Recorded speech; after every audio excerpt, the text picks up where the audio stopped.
Hi, welcome back to the Jack and Glenn channel. I'm Jackie. And I'm my husband, Glenn. He's my husband, Glenn. Hey, before we get started, make sure you hit the subscribe button, hit the bell notification so you miss any of our reviews. Today we're reviewing the one on TV One with Tammy and Kirk Franklin, episode number 2, A Bad Rap for Ashley. Oh, yeah. A bad rap. Yo. It's a play on words. It's a play on words. It's really not nothing with her. It's terrible though. But anyway. I was like, ugh. Hey, before we get started, once again, hit the subscribe button, bell notification. Let's talk about the one. Okay. So, this episode is going to be their second date. We have Brent and Ashley. Hopefully you watched the first episode and you have watched our first review, so you already know.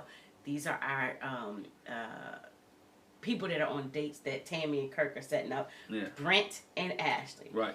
And so now they're going to be going on their second date with 2 new suitors. So they both get 2 more people to date. And only one will end up going to the mansion. So they got 2 people to date. In addition to the one they picked before. In addition to the one they picked before. Okay. And so Ashley talks about the fact that she's expanded her horizons. She's dating all types of guys. We see it open with her having a FaceTime with Brian. And based on that conversation, she says she's confident in her direct decision to pick Brian. We see Brent getting ready for the next round of dates, and he has a FaceTime with Lisa. And he says he believes that finding love is about chances. It's a leap of faith. He's hopeful of finding love. And Lisa was like, she's not nervous. You know, she's working hard for it. She's putting in the effort. So, and like she said before, she knew she was going to get chosen. Yeah, she knew she knew. She had confidence. Side boobing on. She did. Look at that lady side boobing on. I'm just joking. So Tammy and Kirk come in after that to talk to Ashley and Brent. Kirk walks in and was like, "But you ain't got no food on the stove? You know when you have visitors come, you supposed to cook some food. You ain't got no food." Yeah. I was like, really, Kirk, you play too much. But you know one thing that made me mad about Kirk though? He sat on the counter. That irritated me. Oh, really? Man, you get in trouble for sitting on the counter in the kitchen. You don't sit on the counter in the kitchen. I was like, you sitting on the counter? You got no home training. I know your grandma ain't let you sit on the counter when she was raising you. Nah. But anyway, I moved on. Ashley was like, she was working. Yeah. She was doing some work. Kirk calls Brent down. You didn't say that before. Yeah, but I think was he completely sitting on it? Or was he like kind of leaning, sitting on it? Butt was on the counter. I'm like, you know like what? Sitting up on the counter. Yeah, sitting up on the counter. Try to make yourself look taller. Don't sit on the counter, dog. Brent says he was getting ready, you know, to go to the gym, and then he's going to go axe throwing with his dates. Yeah. And so, you know, Kirk was like, I just want to see where your mind is. He's like, you know, what kind of luggage are you carrying? Mm-hmm. And Brent says, you know, it's his fear of failure, you know, that he might not get married again. And he doesn't want to have an unhealthy marriage. And Kirk was like, I feel like that's a little bit of cap. Like, let's be real. You know, what's the dirty laundry? The dirty laundry. What you really think? Because Kirk is like, my question is, can you? And they talk about can I really be with one woman? Can you be with one woman? Because I tried that before. Was married before, it didn't work out. Kirk was like, look, if you're not ready, everybody needs to know. You need to be upfront with these women. Tell them. Yeah, I think that's the only way to go, though. If you're not ready, again, you're on the show called The One, so you can find the one. But if you want more than one, guess what? This is not the show for you. It's very simple, right? You're on here for the one, but if you like to be you have multiple people, you know, you need to let that person know. I agree with Kirk. Yeah, Kirk's thing is, I know where you at right now, so just know I'm going to be watching. I'm going to be paying attention. Mm-hmm. Are you focusing on one person or not? Don't hurt nobody. Tammy and Ashley have a conversation. And they talk about the fact that in previous relationships, Ashley hasn't felt protected. Yeah. And, you know, how's that affected dating? She says, you know, it would be nice to have that where I feel protected and secure. Because if not, Tammy and Ashley were both like, you know, it can be exhausting. She talked about the fact that her mom did that. You know, she's better now, but because her and her dad are in a better place. And she was saying, you know, she got teary or whatever. Like, I like to talk to my mom and expressed to her my appreciation because she made a lot of sacrifices. When my dad was an alcoholic, she had to hold the house down. She's trying to keep her marriage together. And so she made sacrifices with her wants and needs and probably desires, and probably some food and clothes too, to make sure that Ashley and her brother were taken care of, and the family. Like I said, put things on the back burner. And you know, you in marriage is when somebody is struggling, and you're meeting their needs, and you try to take care. Figure, if you look at her, she took care of the kids and the husband to make sure, in the house, to make sure everything went well. So Ashley saw the struggle and understood the struggle, and I think that's part of where she at now. That's why she gets so emotional when she talks about her mom and her dad, because she understood the struggle, and she saw what mom sacrificed to try to keep the family together. And I'm glad her parents doing well now.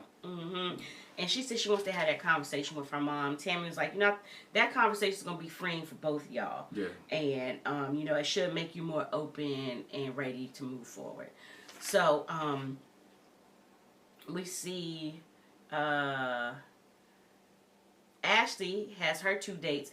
And she takes them to work out, and she really just makes it a strongman competition. It's a bit of strongman competition. She got my man, what was it, Steve? And Steve, like leave, though. Yeah. Steave. Never seen that before. And the other, what was his name? Montavious. Montavious. Aloysius. No, when I heard the name Montavious. DeBricky. The only thing, when she said Montavious, the only thing I could think of was MVP. Montavious Vontel Porter.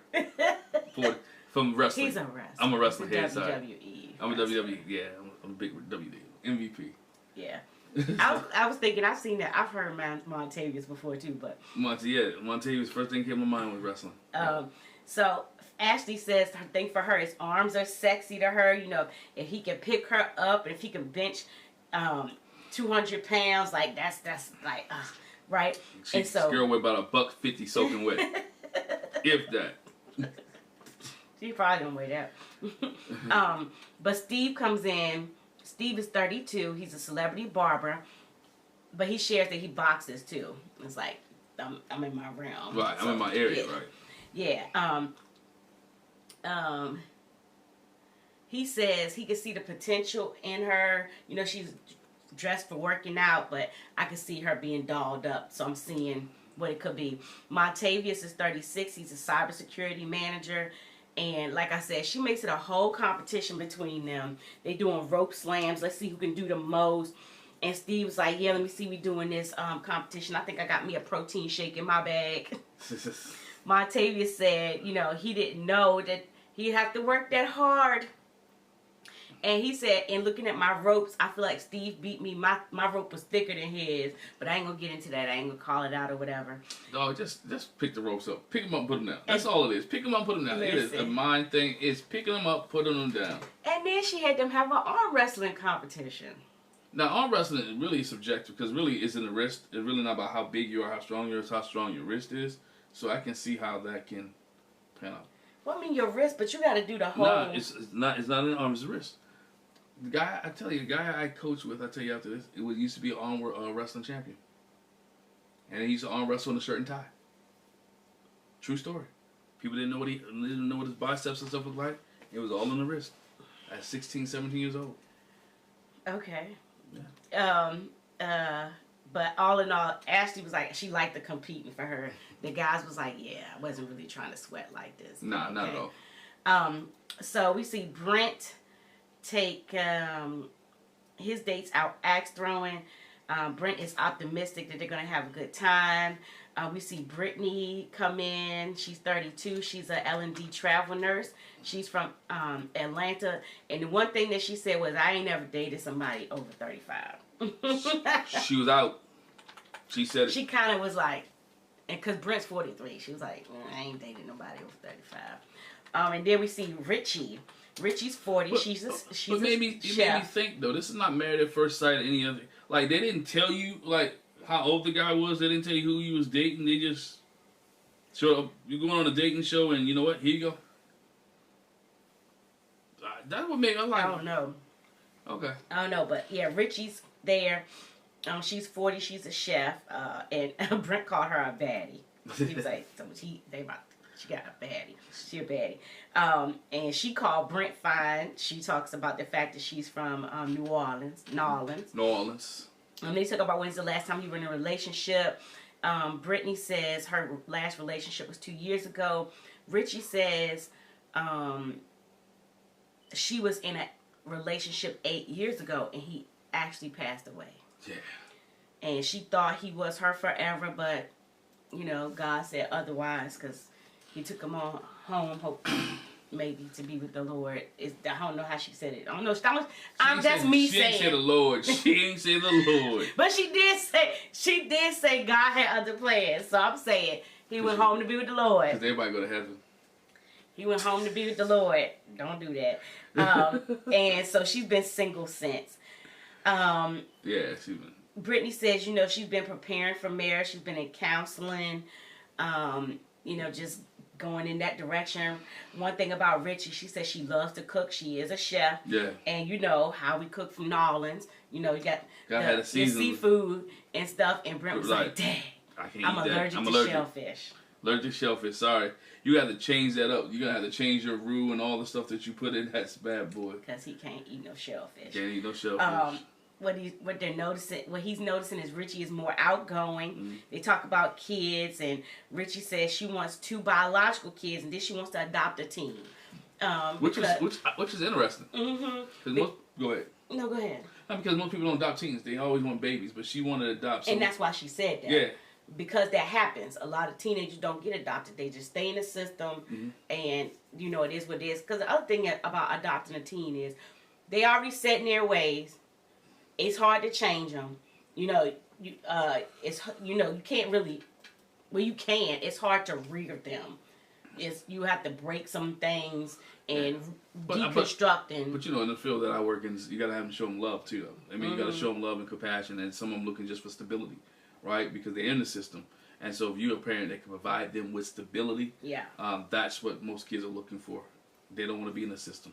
And, you know, we people that we work with now that been out of the system, and when you show them love and family and appreciate them, then they'll be willing to conform. Mm-hmm. But even if they don't have any other trauma going on, and sometimes it's just traumatic being in the system. So you have to deal with that trauma too. Yep. But Brittany says she wants 2 kids preferably, or at least 1. Mm-hmm. So they have a good time axe throwing. Kirk and Tammy call Brent. And he was like, hey, be careful with them throwing them axes. I don't want you know, somebody might come up missing body parts or whatever. Axe throwing is funny. If you haven't done it. It is. We had a good time. We had a good time. Might post a video. It took a minute. Might post a video a little bit later, but we had a good time axe throwing. This was a while ago. This has been months ago, right? Yeah. January. Birthday. Yeah. Yeah, birthday. Yeah. And so, he told Brittany, you know, she you don't look like you'll hurt nobody. She was like, no, I wouldn't. But be careful with the other lady. How you know he jokes with Richie. She looked like she might hurt you with the axe. Well, you know, Richie will work around knives. So anyway. Right. Brent was like he didn't know how to read Brittany yet. Maybe on the next date she'll be more open. He's feeling the most rhythm from Richie, and they give each other hug goodbye. Ashley said she wasn't really feeling a connection with either one of her dates. When they get down into knowing each other a little bit better, Steve's never been married. He doesn't have any kids. And he was like, thank God. And she was like, what you mean, thank God? He was like, because I didn't want to have kids without being married. So for me, that's a good thing. Montavia said he's never been married, doesn't have any kids. She wants 3 kids. And Montavia's like, you want 3 of them things? I was like, bro, why you say it like that? When somebody calls them things, when they say things, they don't want kids. You want 3 of them things? But remember, he was a kid. But I mean, some people just don't want kids. It is what it is. And she wants to adopt a child as well. She hopes to learn more about herself and the guys. Montavia says, you know, that's good. And being willing to change and improve himself daily is, you know, what he's looking for. And in talking, she was like, Montavia's really took over the conversation. He did a whole lot of talking about this, that, and the other. She said she felt like he was trying to teach me. He was trying to teach me, like, instruct me. She didn't really like that too much. Nah, because he was talking at her, not to her. Mm-hmm. And so, I mean, he became... And talking about everything else but himself. But himself. she went like he's trying to circumvent or try to go around. Like, I mean, if I'm on a date with someone, I'm gonna give them me, right? I'm not gonna show them the knowledge of it that's in my head. And that's what he said. I'm not saying it was useless knowledge, but he wasn't talking about himself. Remember, you're in a competition. She needs to know you in order for you to go into the house. So he missed the assignment. Mm-hmm. He missed the assignment. Mm-hmm. Straight missed the assignment. Montavia said, I think he said this in his vignette, it's like Steve says the right things. He seemed like the type to say the right. No, she said, Montavia says the right things, but Steve seems to be the type to do the right things. Yeah, other words, Montavious, you're full of air, all talk, and no action. Yes. They get back to the house, and Brent and Ashley talk about their dates, and Ashley was like, describe the ladies to me. And he was like, they was both attractive. It's but he says this is a new process for him. So he's trying not to just go by who he's more attracted to this time. Right. But look at the other factors. But he was like, they was both attractive. Both attractive. Mm-hmm.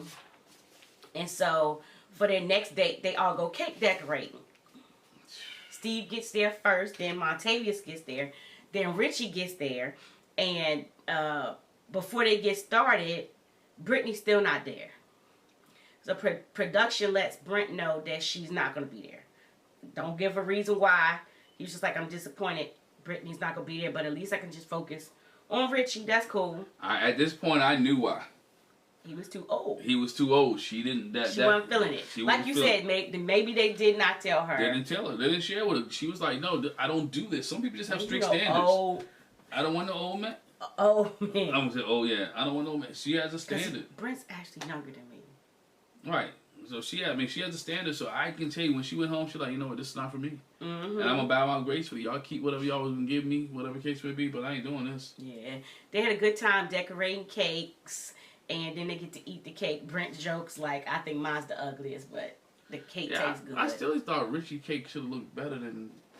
But just because you're a chef, this is the thing that I have come to realize. When you watch a lot of Chopped and like these cooking shows and everything, some people are good chefs, but they're not necessarily good bakers. Decorators. Good bakers and cake decorators. Yeah. And some can bake a cake, but you might not be able to decorate it.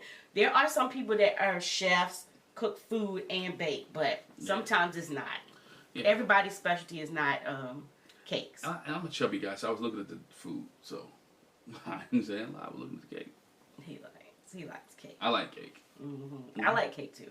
He's an icing person more, so I'm a cake person. Oh yeah, I'm an icing person. I love some icing. So he gonna get the extra ice, and if he got cake left, he gonna give me the cake. That's how we trade. That's how we trade. That's the one thing we do. We don't trade our plates. Mm-hmm. We don't share our plates anywhere else, but we share cake. You share cake? Shit, I might eat like a piece off her plate. She might eat a piece off mine. We're gonna taste. Other than that, eat your food, and I'm gonna eat mine. You got some people that order. That's just how we do. That's how we do. So they ask each other questions or whatever. When's the last time you had sex? Montavia says he's on a quarterly fast from sex. He fasts from sex quarterly. Every 3 months. Gives him enough time to see. I want to know how long. No, it gives him enough time to see if somebody's pregnant. How long is a fast? No, it gives him enough time to see I know, but how long is a fast? When you say you fast from sex quarterly, so at that 3-month mark, you go find somebody. Do you go? No, I'm just saying. Do you go 1 day? Is it a week? Is it a whole month? You mean after fasting? How long is the fast? Oh, I thought you meant like afterwards. Do he go splurge? How long is the fast? You know how people do when they get off a real fast? I'm going to the buffet. That too.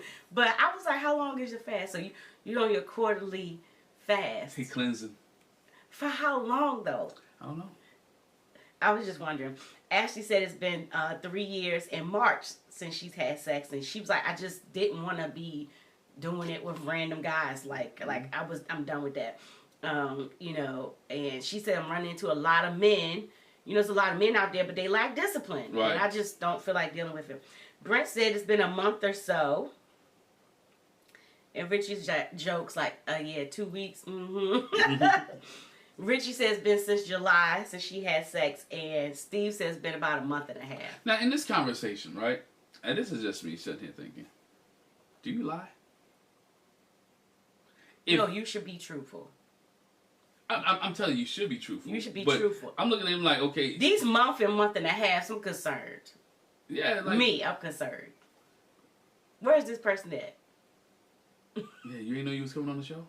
Not even that. Where's this person at? So you were having sex with it. It's a red flag to me too. So you having sex with them, but you're not connected to them. You're not in a relationship with them, and they could just pop up. This your F buddy. Or they could pop you having up sex with somebody and realize they're not the one, and next thing you know, you're quarterly fast and you're pregnant. I'm just saying. Well, if I take Cammy, that was a red flag. Can't be because Brent says he's semen retention. Practicing semen retention. So how does that work? You had sex a month ago. Yeah. Anyway, you retained the semen. Brent. So I'm having sex. I'm just not sperm letting. That's what you're saying. Stupid.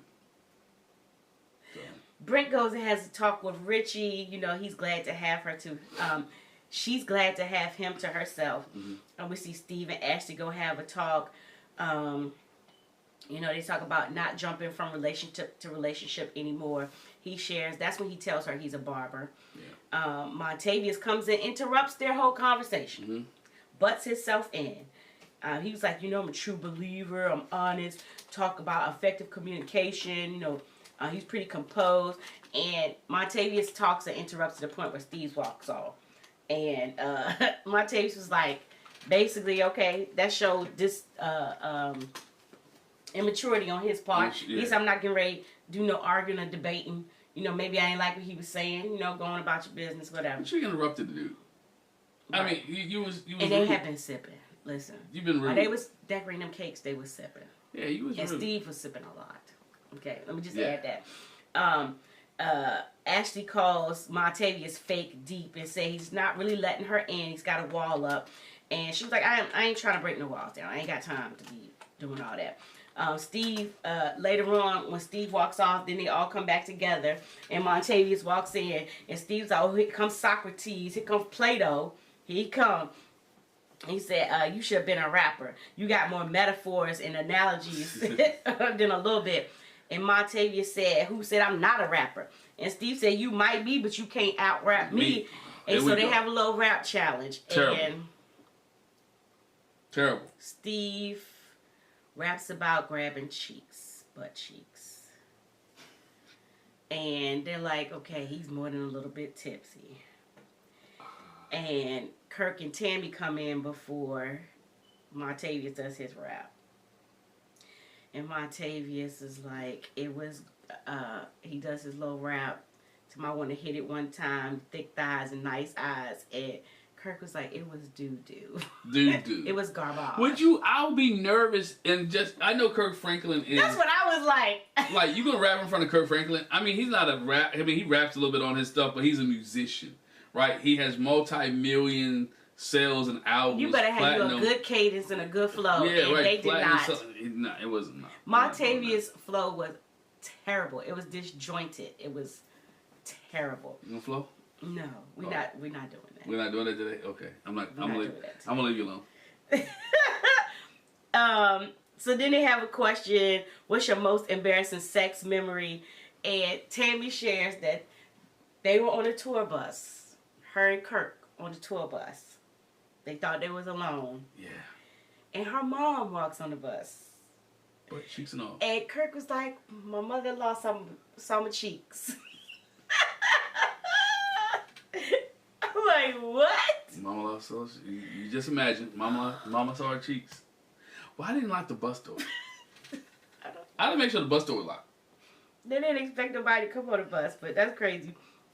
But they're about to wrap up the date or whatever. Well, at least they're married, though. Yeah. Montavious says, you know, it's only, the only way Ashley wouldn't pick him is that she's not really looking for the one. And Steve was like, oh, yeah, protein shake. He calls Montavious protein shake. Protein shake going home tonight, without a doubt. Yeah. That's what's going to happen. So Kirk talks to Brent and asks him, you know, what you think about the dudes? And Brent's like, Ashley was like, I'm going to blame it on the wine. I'm going to blame some of their behavior on the wine. I'm thinking at this point, right, and I know it's a show. Do I have to pick one? Right. If I'm Ashley, I'm really. I would be like, do I have to pick somebody? Because she said from the start she wasn't really feeling the connection with neither one of them. She wasn't feeling the connection. Do I really have to pick one? It's like the lesser two evils. Lesser two, like, this is really what I was thinking. Like, do I have to pick one? Because I really want both of them to go home. Right. Right. So, you know, Kirk was like, wine is the truth teller. It's going to tell the truth on you. She's talked about how Steve was open to that communication. Seemed like Montavious just got along to get along. Brent said the thing with him, Brittany, was a no call, no show, which means he doesn't have to pick between somebody. He could just go with Richie. And so he asked Richie to go to the mansion. The thing about it is Lisa and Richie both have really big personalities. We're going to see how that works out. They call the guys in. Ashley was like, you know, y'all raps made me nervous.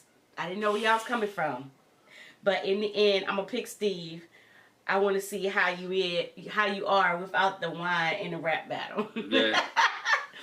Montavious, like, he couldn't tell her anything personal about himself. You know, he feels like he was deceived, and Genuine and Steve was not so much. You wasn't deceived. You just didn't open up at all. He wasn't deceived. You didn't open up. He didn't let her know him, and Steve at least opened up and showed her his personality, who he was. So. But she really wanted to let both of them go. I'm sorry. Yeah, I think so too. They had breakfast the next morning. Ashley and Brent, kind of talk. It's getting harder picking people. As people come in. Her parents, Anna and George, show up, and so she gets to have a good conversation with them. Again, we talk about the fact that her dad was an alcoholic, and if that became an issue. Thinking back to the previous date where they, having wine, she said that became an issue because she's got this experience with her dad. She said, I'll speak up immediately. Like, I'm not getting ready to deal with this. But and this made me think about it. That's probably why she don't drink as much. Yes. Because of the alcoholism that runs in the family. And so she doesn't do it. Right. I can attest to that. We talked to our parents, how you feel about the journey. They talk about being purpose-driven and how he had a hard time getting out there. Right. Kirk and Tammy come in. They talk about the fact that it's a blessing that her parents and dad, because Kirk doesn't have his parents. Yeah. So it's a blessing that you still have your parents here with you. So, appreciate that. Ashley's dad told her, years ago he loved her. But he tells a story about how he told his wife years ago that he loved her. And she was like, you don't love me because you don't love yourself. And how you don't love yourself is you're an alcoholic. You don't take care of yourself. You drink yourself into an oblivion, whatever.